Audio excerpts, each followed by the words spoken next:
everybody, welcome back to the channel. Today I just barely picked up a brand new CRF 300L, and this is my first time riding it. I just rode it up here just from my house, so I don't live too far from here. In fact, she's a little warm, fans are kicking on. Well, good to know those work. It has 6 miles on it. So that's good. Brand new. My impressions just coming up here. The power is a lot better than you'd expect. Smooth throttle, squishy throttle, so kind of like pretty torquey too, actually. First and second gear are nice and low. Coming up some steep hills, or just coming up here, I was able to climb them in second. Crawl mostly. I wasn't even really going too fast, and it climbed perfectly in second. So that's good news. The transmission on this bike, I think, is going to be a real winner, because those low gears are wonderful, and we're going to go find out later how it handles on the highway. So, a bit of my background. I'm not a reviewer. I'm not a sponsored channel or nothing of that nature. I just bought this myself, and I bought it with the intent of making it into a lightweight adventure bike, and honestly, in the state that it's in now, I don't think it needs much. It needs tires, I think, but I'm just going to replace the stock tires once they go out, because I kind of coming up here, they feel just about as good as any 50/50 tire, so I'll rock them. I've ran 50/50 tires many times. I'm going to adjust this. I think whoever set this bike up didn't do a very good job, because the handlebars are not quite aligned, and the throttle keeps getting stuck. So I think I'm going to call the dealer about that and see if they can have a look at it. But that has nothing to do with CRFs. It has something to do with the Honda dealer that I bought it from. One thing I can note from that as well is the rear brake isn't doing much at all, and it smells burny. I think it's just breaking in. If you guys know more about that, let me know. But there's a pretty good chance that it just needs to be broken. But yeah, I'm going to get on the bike here soon. Continuing on my background, I have been riding adventure motorcycles for about 5 years. Largely dual sports, but I've been riding in that segment, doing that type of riding for about 5 years. And so I've got experience. I've owned my first motorcycle ever was a Honda Grom. My second bike was a XT250, which this feels similar to that in a lot of ways. To me, if you own an XT250 and you're thinking about upgrading, yeah, it's a no-brainer to me in this particular case, unless you really like your XT. But this feels like an XT250, but upgraded, like more suspension travel, more power, better transmission, higher seat height, which is good. As you get better at riding, you don't want to be squatting all the time. You want to be on a bike where your toes are touching. You know, if you're flat-footing both sides, that's as small as I would go for a motorcycle. Anyway, so this feels good. My next bike I owned was a KLR 650 big jump, and then the next bike was a DR 650. I've had 2 TW200s. I had my KLR again, and then I bought a DRZ 400 recently, and then I bought this. I've owned a lot of bikes. I am kind of dumb when it comes to buying bikes. I'm going to try to do that with this one, but I say that every time. I don't want to buy another bike for a long time. It's exhausting buying a new bike. Do it as few times as you possibly can, and that's my advice on that. But anyways, and you might be, if you're a viewer of the channel, you might be wondering why I bought this, considering I just bought a DRZ 400. And circumstances change, everybody. For one, I bought the DRZ that I bought because I didn't have much money, and I bought one that was old, and it has fallen apart. I mean, I've replaced so many things on it, and I haven't been able to ride as much as I could because it keeps breaking down. And that's what I got it, knowing that would happen, because it was the only thing I could afford at the time. I've had some unexpected money come into my life, and so I could afford this. And so my plan is, I'm tired of fixing up an old bike. I have nothing against DRZ 400s. If you want a comparison, because these are pretty close in what these two bikes kind of are meant to tackle, The DRZ 400 is a lot more powerful and has stronger suspension. And that's what you get from a bigger motor. But yeah, that's mainly my comparison. It's obviously a lot taller. It's a more aggressive bike in general. But from riding this just up there here and riding around a little bit, I'm pretty pleased with this so far. But yeah, so I'm going to be selling my DRZ to help pay for this, make some of that money back. I hope this bike will last me a long time. And yeah, that's why. Nothing against DRZs, guys. I loved honestly, when my DRZ worked, that was an extremely good motorcycle. It was really fun. It did good.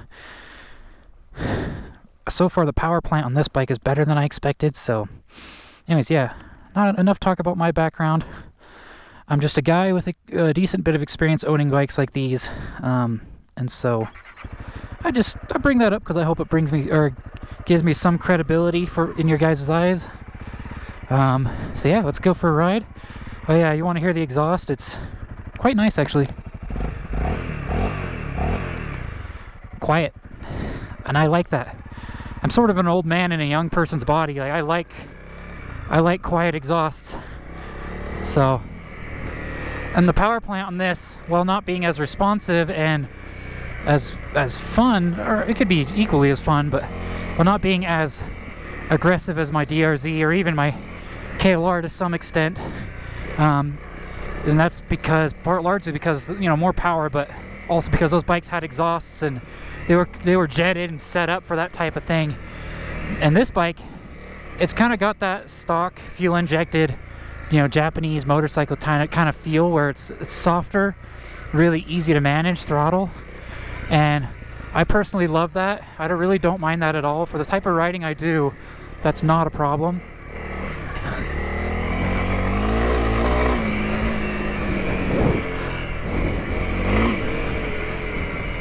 Alright, rear brake, time to brake in. I need you here.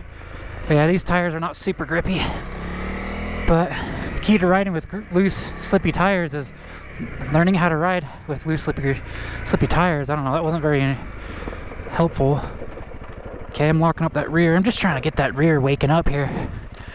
Here's some pretty nasty hill climbs. The question is, do I want to drop my brand new motorcycle? I'll go up this one on the left. This one's not too bad.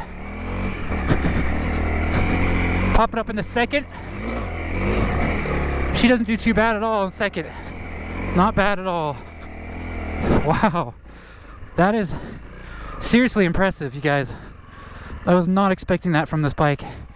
Wow. And this is very steep here. Probably let some air out of my tires. I don't know what they put it in from the factory, but the dealership. Really strong engine brake, which is a good thing. I like strong engine brake on my bikes. Yeah, I don't have a tire gauge with me, so I won't be able to adjust that. I think I can make it up that, no problem. That was pretty steep. Let's get a little line up here. Very easy to ride motorcycle. Like, look at these turnarounds, no foot down, just really light, simple, easy to use clutch.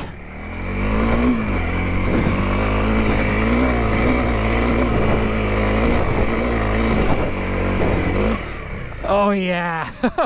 Not bad at all. Not bad. My goodness. Was not expecting that kind of gumption out of this thing. Holy cow. I am not disappointed at all. And at that hill climb ability.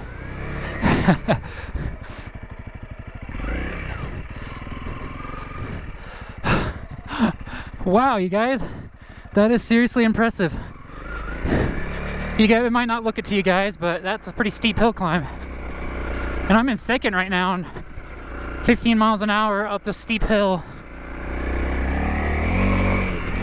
It really wakes up in the top end.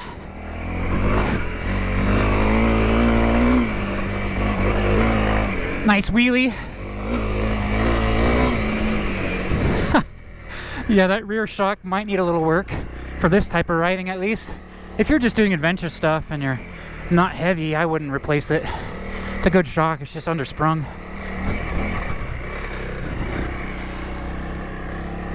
Yeah, that feels amazing, you guys. I'm seriously pleased. Alright, let's head off of this mountain here and get onto the road. I'm actually not technically supposed to be up here, so I kind of want to get out of here before I get in trouble. Yeah, I am impressed right now. Color me impressed, you guys. Also, I must mention, sorry if the camera angles and audio isn't quite right. I have done some work to my GoPro setup, and I actually got a new helmet. So I've been doing some work to that. So I'm sorry if that is noticeable or if something's not quite right. I'll work on getting it fixed. But who knows, maybe it could be amazing. I don't know. Front shock, well, a little undersprung. I don't mind it at all. The rear shock definitely is the weak point in the suspension. But luckily there's really good aftermarket options for that. I might be getting one of those. I don't plan on doing a whole lot to this bike as far as aftermarket goes. I've learned that the more aftermarket parts you put on a bike, the less consistent your individual components will be. Just replace what you feel is absolutely necessary and leave it at that. That's my tip for the day on aftermarket.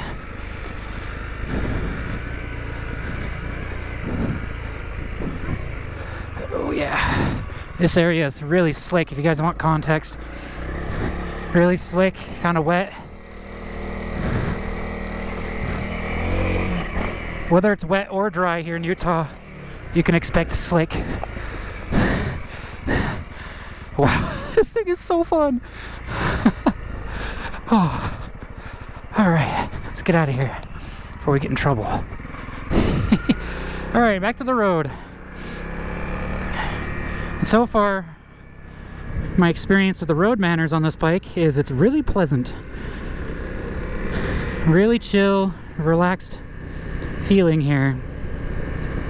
And that's perfect. I love for when it comes to road, I personally love a nice relaxed experience. I'm not a racer. Just want to get to where I'm going and I want to enjoy the scenery while I'm at it. I guess next thing to talk about would be ergonomics and control and just general feeling when it comes to that. And that is the bike feels great, honestly. The handlebars are a little low, but the handlebar position themselves is really nice actually. The distance between me and the bars is far enough, which is something I was worried about considering this is such a small bike. I have had issues with that on bikes, mainly my DR650. That thing was impossible to get comfortable for me. I don't know why, but this thing already feels comfortable. Like I wouldn't have any qualms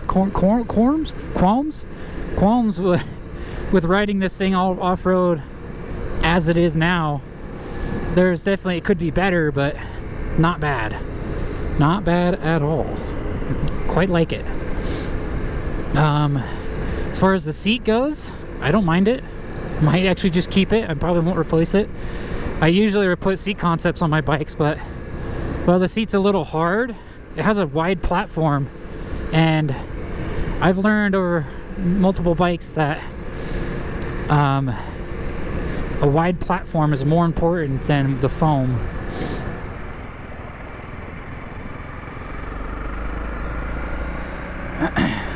Traffic getting on is going to be kind of slow because it is a little trafficy at the moment. So unfortunately I can't do like a full bore rev test here, but nice easy highway entrance here. The vibes are really good. We're already in 6th gear. The lower gears are really smooth, really low. The high gears are wide and also smooth. See how she feels at 65.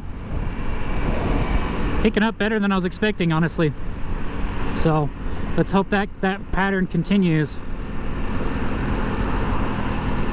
50 miles an hour, it's not even trying. Not even trying a little. Just pick her up. 63, 6,000 RPM at 65, about almost 7,000 at 60 miles an hour. It's real comfortable. The vibrations do come through a little bit at this RPM, but it's comfy. I got nothing against this. I could ride this all day, and I probably will. Try to give it a little more RPM inconsistency here. Might as well go to top speed, huh? 75 or 70 miles an hour, doable. Very doable. Definitely tell the engine's not wanting to go much higher, but it'll do it. Does have passing power, just a little bit. I wouldn't sit at this speed sustained, but I am thoroughly impressed with this highway. This is pretty much what I was expecting, so that's good. Get behind this truck. Yeah, 60 miles an hour feels great on this. So my opinions are pretty hot takes a lot of the times. I'm a weird guy. I think this bike is perfectly suitable for long distance travel if you're okay with sitting at 60 miles an hour, or 55 to 60. If you're okay with that, this bike will do it, and I don't think it'll have any problems.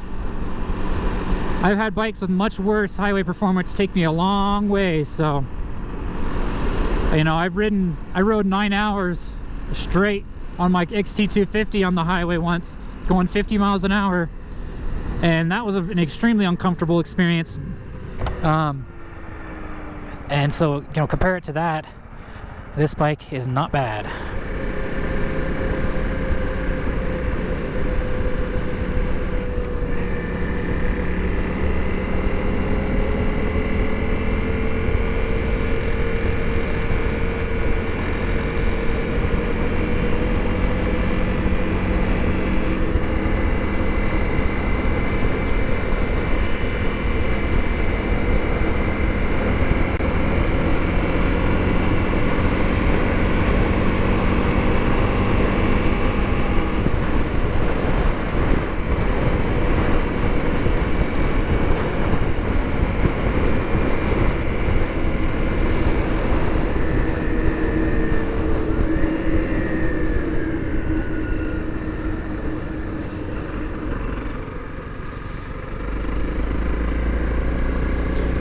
Be doing a little bit of a highway curvy section here, or not highway, canyon curvy section.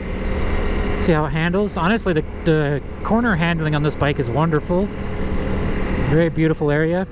It's currently in the middle of winter, so we've been getting very little snow this year, which is really nice, but yeah, everything's a little dead, a little dry, but we're going up some pretty steep stuff, and so yeah, the engine's, it's wanting for power a little bit, but I could always downshift if I need it. We are in 4th gear after all, my goodness. The transmission on this bike is really, really good.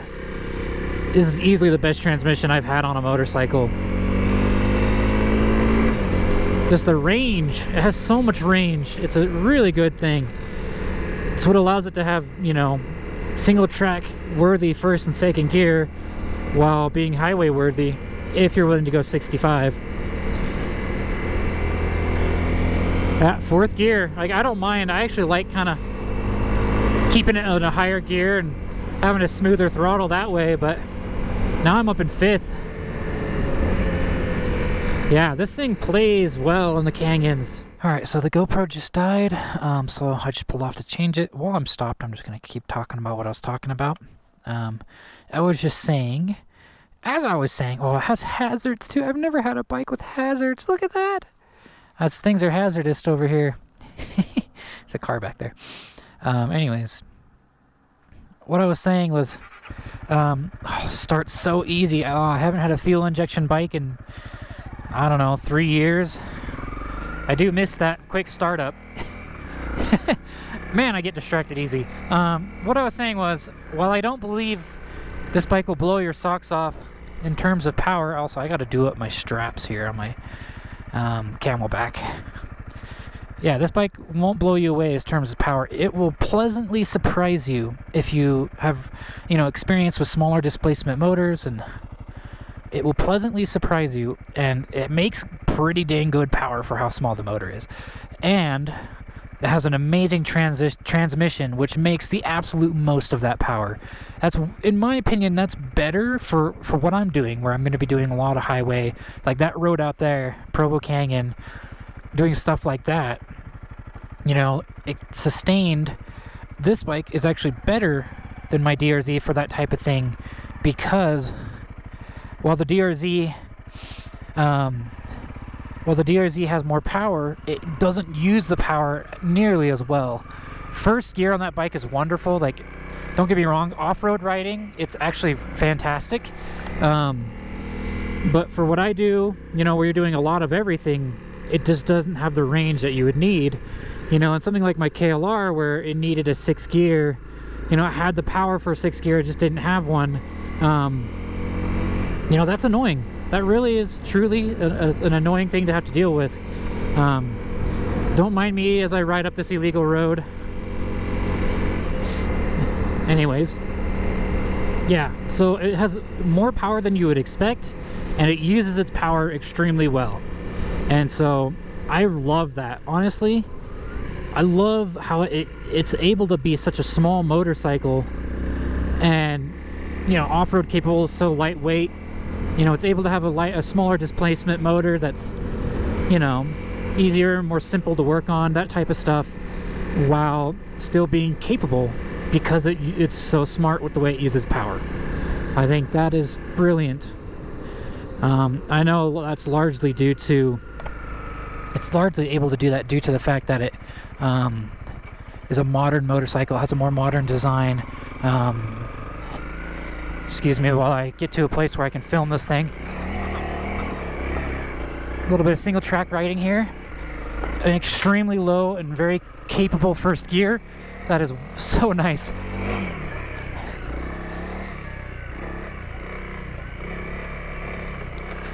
Just putting some fresh scratches on it.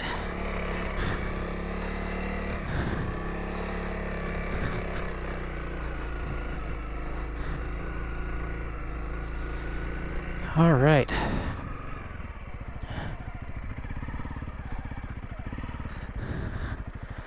Where do I put it for this photo op here?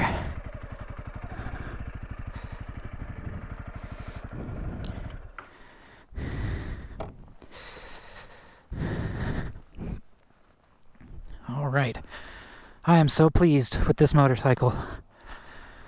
This is a good place for a photo op, right? Oh, it's amazing out here. I haven't done something like this in a while. I've been locked up all winter because my motorcycle has been broken down. Oh, man. Wow. I'm very pleased with this bike, guys. I'm very grateful that I'm able to be in a position where I could purchase it. Obviously, this is my first ever ride on it, and it has not disappointed. I am absolutely surprised, genuinely surprised by how it's able to do what it does. It's such a small displacement. Just having a look around, I think that's fuel injection system. Yeah, kind of a big cube there. I'm really glad I didn't get the ABS model, just save a little weight. Oh, and another really nice thing about this bike is I actually have a neighbor across the street that has one of these, and before I bought it, he allowed me to test ride it and kind of see if my bags fit. And I'm going to be able to mount my rackless, my Tusk rackless setup to this bike without having to buy any additional luggage stuff. Just going to put it here, put the straps around these, and then side bag, and they go, yeah, something like that. So I'm very pleased with that. I don't have to buy any luggage stuff. To be honest, another hot take, I hate racks. I can't stand racks. They just add weight, they're ugly, and they're constantly falling apart. Like, I've replaced so many bolts on racks before. Wow. But I'm going to end this video here. I appreciate you guys for watching. My first impressions are I love this thing. I really like this bike. Oh, man. It was a lot of money, though. It's a pretty cheap bike, but anytime you buy new, it's going to be money. But, yeah, I am very pleased. I'm going to whip out my camera. Let's do some filming. I actually got a new camera too with the money I got, and so I really am trying to invest the unexpected money I got into my channel, because this is what I want to do long term. I want to do this the rest of my life. I would love to make money doing this, but even if I don't make money doing this, I will always do this. And so this is what matters most to me at this time of my life. It's the the greatest joy in my life, aside from my religious beliefs, of course, but I think this complements my religious beliefs very well in bringing me happiness. So, anyways, yeah. I'll catch you guys in the next one. This is a great motorcycle. I hope I was helpful. I kind of tried to talk about things that matter to me. I have a very particular use case, and so I think that makes my review a little different, and my experience riding these types of motorcycles almost exclusively gives me quite a bit of credibility in my ability to accurately assess what the bike can do. So I'm not going to give you none of that bull crap of reading off specs numbers and then also saying the obligatory, it's great, it can do everything, but it's not good at anything things. I'm going to tell you what it can do. What it can't do is anything above 65 sustained. Off-road, I think this bike could do just about anything short of hard enduro, especially if you replace the rear shock, which even then you don't have to do that for the bike to be capable off-road. I was perfectly happy swinging this thing around, pushing it pretty hard off-road, doing a little jump and a couple wheelies and some whoops and stuff. I did bottom out the rear shock a couple times, but I'm happy doing that, and I'm 210 pounds. I am not what this bike suspension was set up to do, so yeah. Anyways, I'm going to stop rambling. I'm going to be done talking. So just enjoy some pretty footage, and thank you guys for watching, and I'm grateful to have this bike. Expect more videos in the future. I'm excited, and yeah, see you guys in the next one.